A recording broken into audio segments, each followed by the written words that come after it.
আমার হিসেবে জলকরের ব্যবসায় লস হওয়ার কথা না।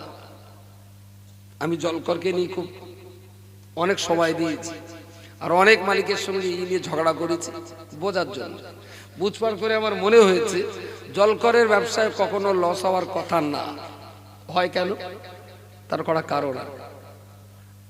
প্রথম নম্বর কারণ হলো, প্রথম যেটা মারাত্মক কারণ, যিনি জলকর করেন টাকার ক্যাপাসিটি অনুযায়ী 5 বিঘে জলকর করা উচিত, তিনি জলকর করছেন 50 বিঘে।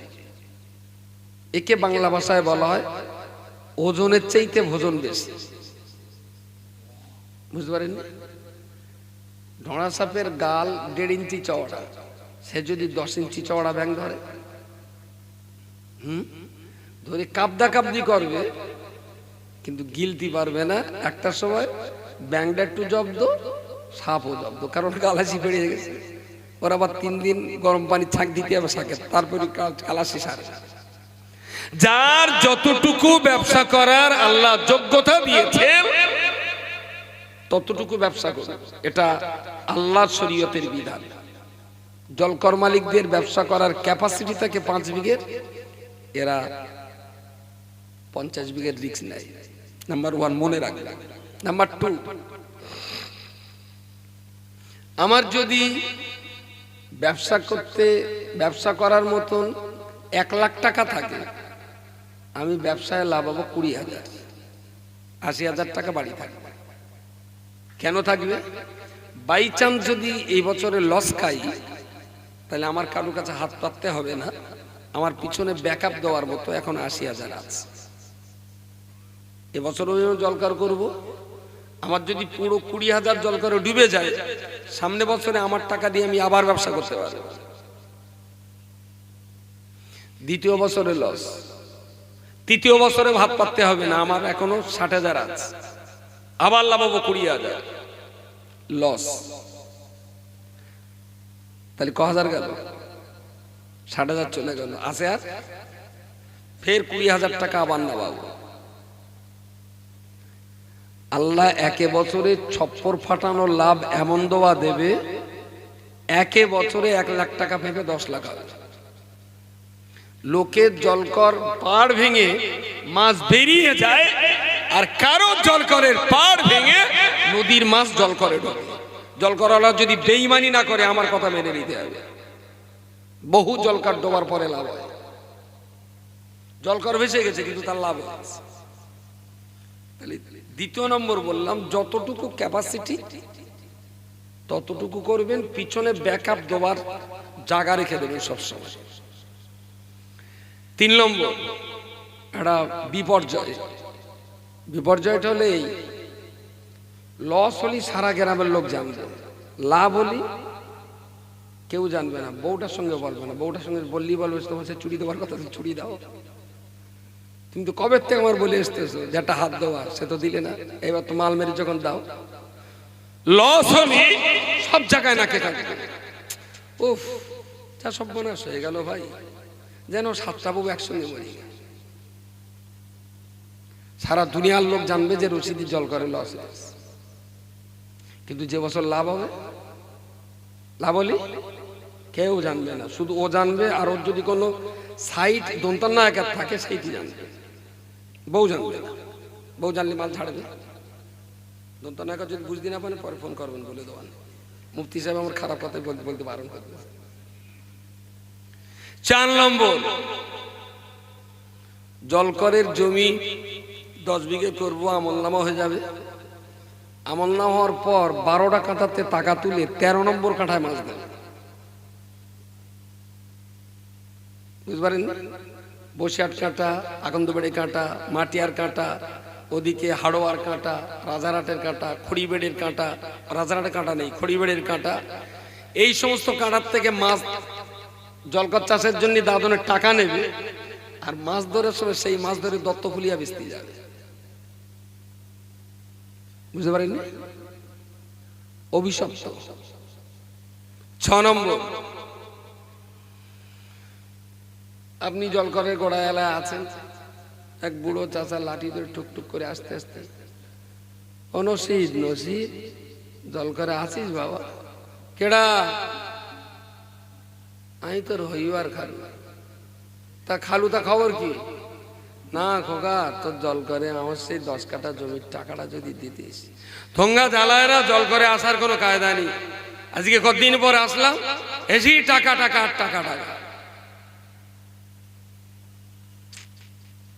খোকা, আমার সেই ছোট নাতিটা দেখতে আসবে কালকে, অন্তত 200 টাকা আমার দে। হবেন পরে সামনে কোনে এসো কোনি, কবে আসতে হবে ওই দিন আমার বলে দেওয়ার। আরে হারামির জাত, ওর জায়গায় তুই ব্যবসা করতেছিস, ওর উপর রাজ করার অধিকার দেশ কেটা তোর? জায়গাটা কার? জায়গাটা জায়গা তো সেই বুড়ো। ওর চোখে 2 ফোঁটা গরম পানি কতটা বিপজ্জনক, যেদিন ভেলোর ব্যাঙ্গালোরের হসপিটালে সেই কাতরাবি সেই দিন বুঝবি গরিবের চোখের 2 ফোঁটা চোখের গরম পানি কত বিষাক্ত জিনিস। লজ্জা হয় না? চাচা কি খবর? এসছিলাম সেই আমার 10 কাঠা। বসো সে ডিমলার তেলাপি মাছ চলে আসে, এই ভাস্তারটা চাচা অনেকদিন পর আমার জল করে আছে, আর 2টো মুড়ি দে চাচা। এই মুড়ি আর একটু, এই সে বাগদা চিংড়ি পড়ো নিয়ে একটা দেখ, তাহলে আর 2টো আছে হালকা, তাহলে এই 2টো ভেজে একটু চাচার দে, চাচা অনেকদিন আসেনি, খাইয়ে দাইয়ে দে। চাচা বলো এবার কি খবর? দুঃখ আছে, নাতিটার একটু দেখতে আসবে পরশুদিন, তার টাকাটা যদি দিতে। চাচা তুমি আমার ক্ষমা কর দিও, আমি জলকর করছি তোমার টাকায়, তোমার জায়গায়। আমার কিন্তু দায়িত্ব ছিল টাকাটা তোমার বাড়ি বইয়ে দিয়ে আসার, উল্টে তুমি সেই টাকা নিতে এসেছো আমার এখানে। আমার ক্ষমা কর দিও চাচা। কত টাকা তোমার পাও না? তাহলে কাকা ওই হিসেব করে দেখ, বোধহয় 22,000 হয়। চাচা 22,000 টাকা তোমার পাও না, আর অতিরিক্ত 500 টাকা দিলাম, তুমি হেঁটে কষ্ট করে সেই পর্যন্ত, এটা তোমার 500 টাকা বাড়তি। আর এই সেই ধোসনা তুলে দেখতো ওই মাছ পড়েছ কি?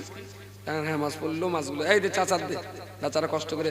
চাচা এই মাছগুলো নিয়ে বাড়িতে একটু রান্না বান্না করে খাবে, আর আমার জন্য একটু দোয়া করবে।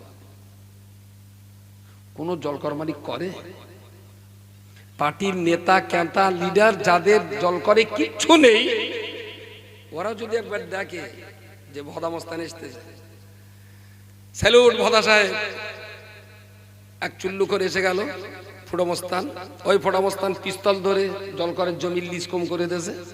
লিজ হওয়া উচিত 24,000, গুন্ডা মস্তান ধরে 18,000 করা হয়েছে। এরা তার পায়ে তেল ডলবে, আর যারা জমির মালিক তার এরা কুত্তার মতন দেখবে। শালা তোরও তো জলকর না জাহান্নাম। মনে হচ্ছে একটু চিটচিট করতে বলে। আমার হিসাবে বলে জলকরে লস হওয়ার কথা না। যাদের জমিতে জলকর করছেন, পানি তোলার আগে বাড়ি বাড়ি যে টাকা দিয়ে আসুন, ওরাই হাত তুলে বলে দেবে আল্লাহর কাছে, আল্লাহ অনেকদিন পর একটা মালিক পেয়েছি। দৌড়তে হয় না, সে আমার বাড়িতে টাকা দিয়ে যাচ্ছে। জল করে মাছ ধরে 2টো মাছ আমাদের দিয়ে যায়। আল্লাহ ওই কচিটা তুমি বাঁচিয়ে রাখো, ওরে তুমি লাভ দাও, ও যেন অনেক দিন আমাদের জলকরটা করতে পারে। কিন্তু আকসার ক্ষেত্রে জলকর মালিকরা জমি মালিকদের বদদুয়ায় পড়ে। আমি অনেকের কাছে গল্প শুনেছি, যদিও গল্পটা এদিককার কারণে হাড়োয়া থাকতাম, ওই নাড়াচাড়া করতাম। শেষ কথাটা অভিশপ্ত কথা, সেটা হলো আল্লামা শাহ সুফি মরহুম মগফুর চিংড়ে মাছ রহমতুল্লাহ আলাইহি। ও যখন মারপেট থেকে পড়ে, চিটিংবাজি করতে করতে পড়ে, আর যখন আর একজনের গালে ঢোকে, চিটিংবাজি করতে করতেই ঢোকে। ইহাল একটা অভিশপ্ত জাত। চিটিংবাজ ছাড়া এই থালা যা ভেজতেছে, কতটা আছে মাছ, তাহলে তো ওতে প্রায় 2700 আছে। তা 2700-র ভেতরে 2650 কাতার দড়ি কুচকে দেওয়া, চেনাই যাবে না। এখন ধরার আবার অনেক রকমের পদ্ধতি বেরিয়ে গেছে। দিলে কখনো কখনো 1.5 লাখ মাছ ছেড়ে দিলে তা সে 1,500 হচ্ছে, বাকি সব ভেনো না কি বলে একটা ভেনা দেশে বাগদা চিংড়ে, আর জল করেন এমন জাদু হচ্ছে ভেনা। এই যে চিংড়ে মাছটা, উফ, বলে একটা অভিশপ্ত মাছ, ওরে নে সবাই চিটিংবাজি করে। বলেন বলেন। এখান থেকে বিক্রিরা চিংড়ি মাছ, চায়নার লোক চিংড়ি মাছ ছিপকে দেখে ওর ভেতর তো নৌকার জলই বেরোচ্ছে। ওরে খোদা, ব্যবসা করার স্বাদ মিটকে দিয়েছে 1200 টাকা কিলো, একে ধাক্কায় 300 টাকা, লেইবার লাভ মারা। এটা কি কখনো মুসলমানের ব্যবসা হতে পারে? মুসলমানের ব্যবসায় সততা থাকবে, মুসলমানের ব্যবসায় প্রেম থাকবে, মুসলমানের ব্যবসায় আত্মীয়তা থাকবে, মুসলমানের ব্যবসায় মানবতা থাকবে, মুসলমানের ব্যবসা ভেজাল মুক্ত হবে, মুসলমানের ব্যবসা দ্বীনের জন্য হবে, মুসলমান ব্যবসা করবে আল্লাহর জাহান্নাম থেকে বেঁচে জান্নাতে যাওয়ার ধান্দায়। ব্যবসা করি তো জান্নাতে যেতে হবে।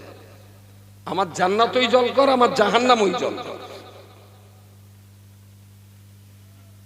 তো আমি খুব বিনয়ের সঙ্গে বলছি, পৃথিবীতে বেশি দিন বাঁচা যাবে না। যে কদিন বাঁচতে হবে মানুষ হয়ে বাঁচতে হবে। আপনি এক কাজ করেন, আমার কথাটা মিলিয়ে নেন। চুল্লু তো খান না, মাঝখান চুল্লু খান, খেয়ে দেখেন দেশের লোক কতটা মান সম্মান দেয়। ওটা একটু ভিডিও করে রেখে দেন।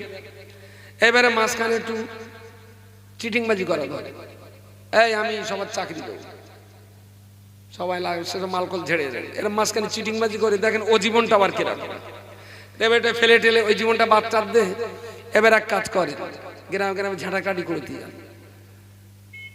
এর বাড়ি তার বাড়ি ঝাঁটাকাটি করে গেলে এক জায়গায় আবার বেঁচে দেন। এই কাজটা কিছুদিন করার পর তারপরে একটা ফুচকার দোকান দেন। দেশের যত সব আইবুড়ো মদ্দালোক আছে, লেডিস মদ্দালোক, তারা সব আপনার কাছে ফুচকা খাইতে আসবে। সেখানে আবার একটু কিছু ইন্টু ইন্টু হয়ে যায়।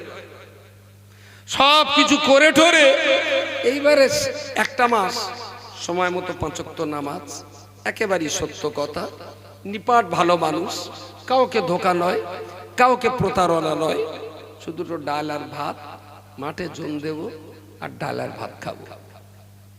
5টা লাইফ আলাদা আলাদা করে একটু কম্পিউটারের উপরে সাজিয়ে দেখুন তিনি কোন লাইফটায় শান্তি বেশি আছে।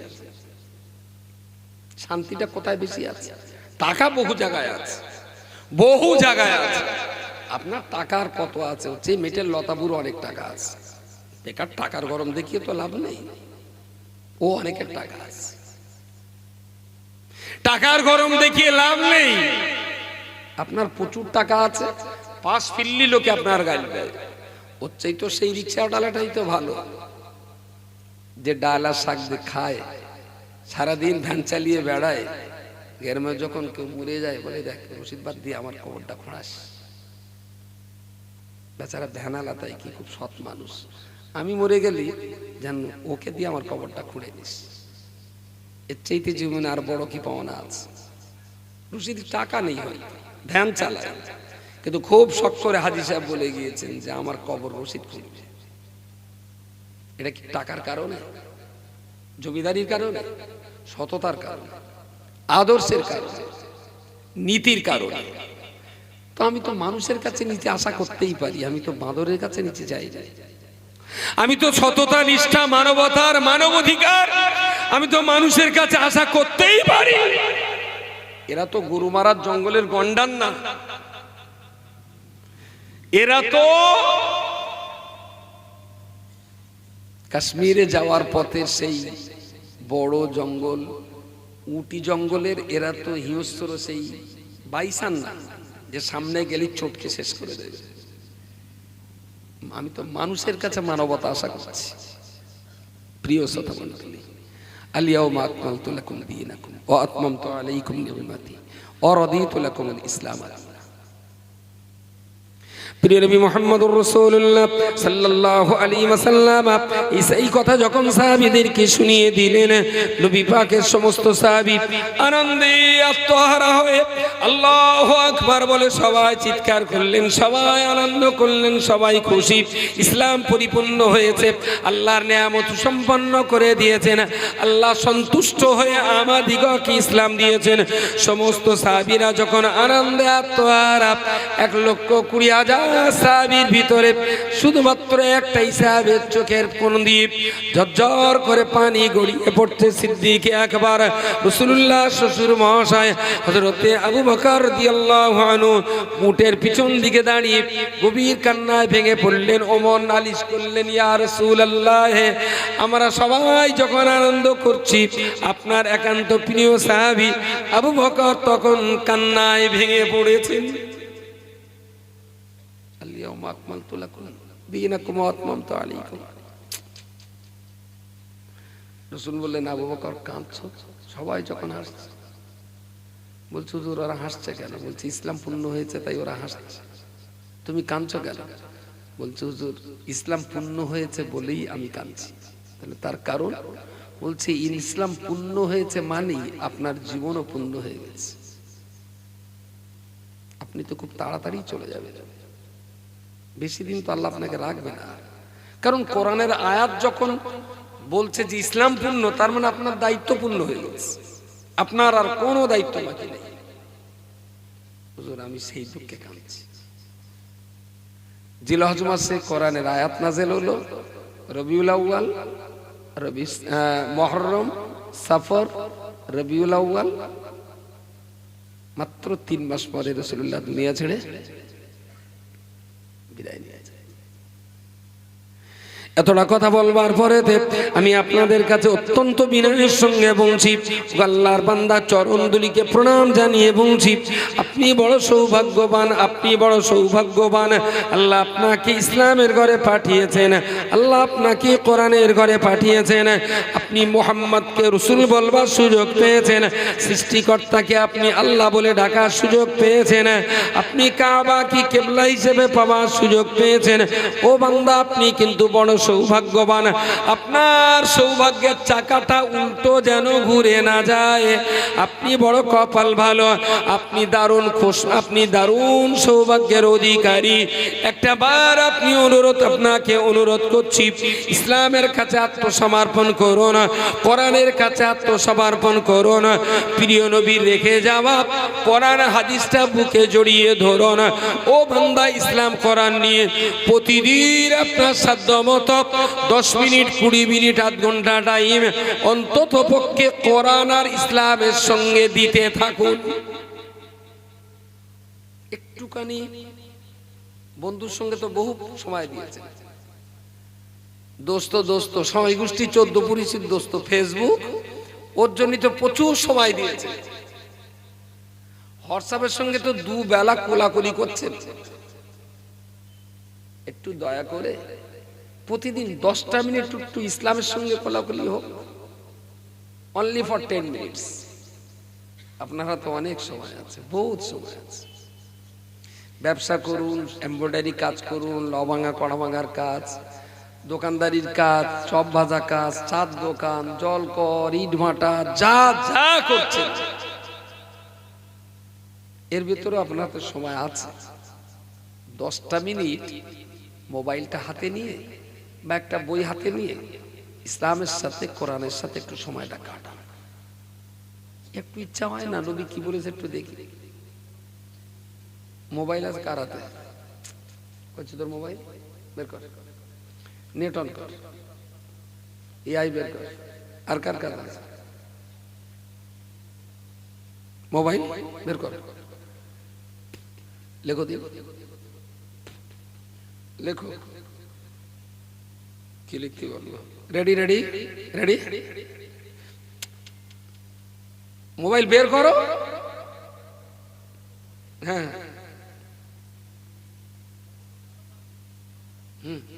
হয়েছে? মোবাইল বের করেছো? এই সোনা ফোন করলি তো বিরাট তাড়াতাড়ি বের করা যায়। ওটা এই বয়সে আপনার মনে আছে সে কথা?